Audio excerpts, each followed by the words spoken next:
Alright guys, let's get into it. This is going to be a really quick video to kind of cap off the search and sort stuff. We're going to do a linear search and a binary search. Both of these things you have basically done before. A linear search for sure, you've done it a bunch. The binary search, you have used a similar algorithm when we were looking for middles of things of a list. So we're going to, let's say it was the guessing game. We were trying to find out where our guess was by zoning in that range. So that's kind of the idea that we're going to go with here. I'm going to go through both algorithms where there's no video linked here, there, or anywhere else. So we're just going to walk you through it, and we'll get you going with the activity for today. And then next week we'll have a quick live stream on Tuesday, and we'll get you in the lab as well. So let's do this real fast. So the linear search. I'm going to comment that out. Linear search is pretty simple. All we're doing is sequentially going through each item in the list and looking for whatever past value we have. If we find it, we return the index of where we found it. If we don't, we return -1 because we have to return integer. So this one's pretty simple, easy to do with a for loop. So for int I equals 0, I less than the size or the list length, so this dot int array dot length I plus plus, right? And we're simply going to say if this dot int array at I happens to be equal to the value we passed in, we are going to return I. Done deal. Okay, now if we get through this entire for loop and don't return anything, we want to return -1. That's it. Okay, there's a linear search. You've written that a dozen times or more. We're just looping through the array. Worst case scenario is that the value happens to be at the last element in the list or not there at all, in which case it has to process the entire list. But all in all, not do this linear search. We're going to go L1.linear search, and we're going to type in the value that I had coming in. So I've already got this set up where it accepts a value via input, and then if the location's -1, so it wasn't found, it says that it was found, and it tells us where. If it is equal to -1, then it says it can't be found. So let's run it and see what happens.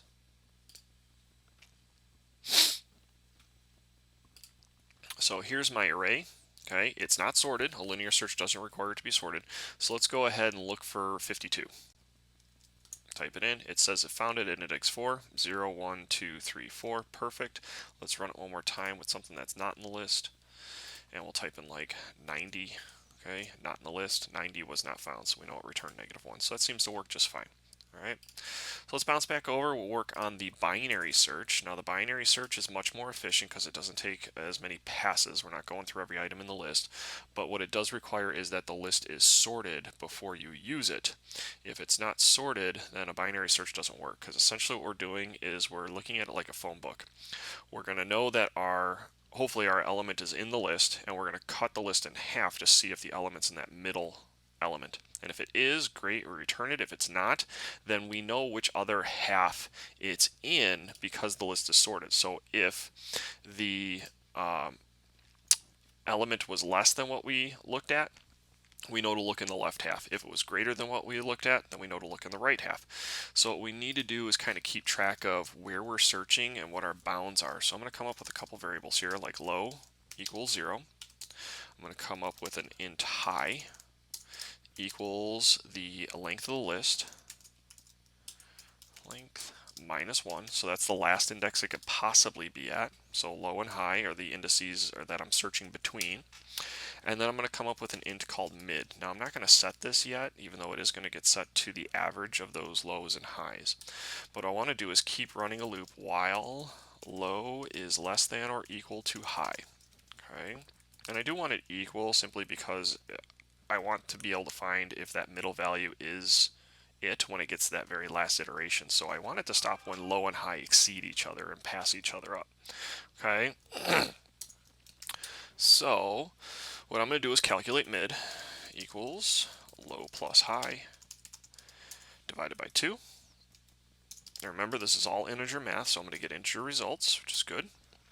And I'm going to say if this dot int array at mid is, say, equal to value, then I want to return mid. Okay, done deal. Now if it's not, okay, I need to figure out whether or not the value is lower or higher than the value from int array at mid. So let's do this. We'll go if value is, say, greater than this dot int array at mid.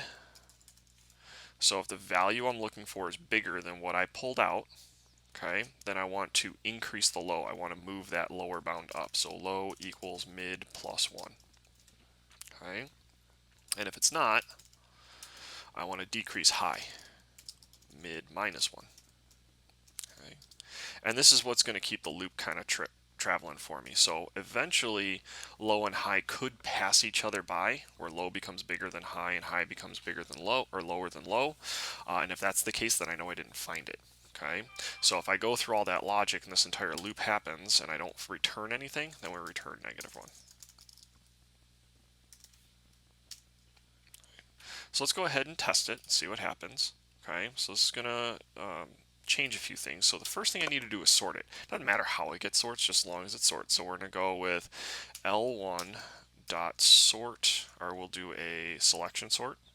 Okay, again, makes no difference.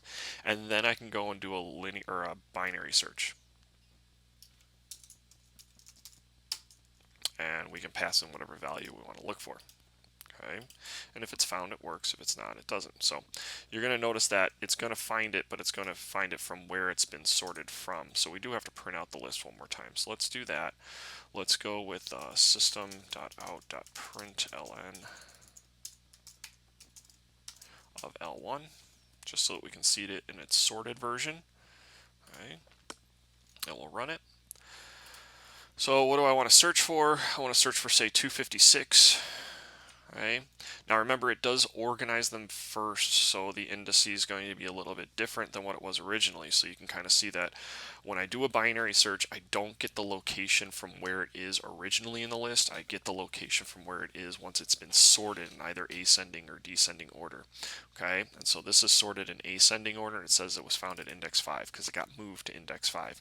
So there's sort of the differences between the binary search and the linear search. The binary search is far more efficient because it makes a lot less checks.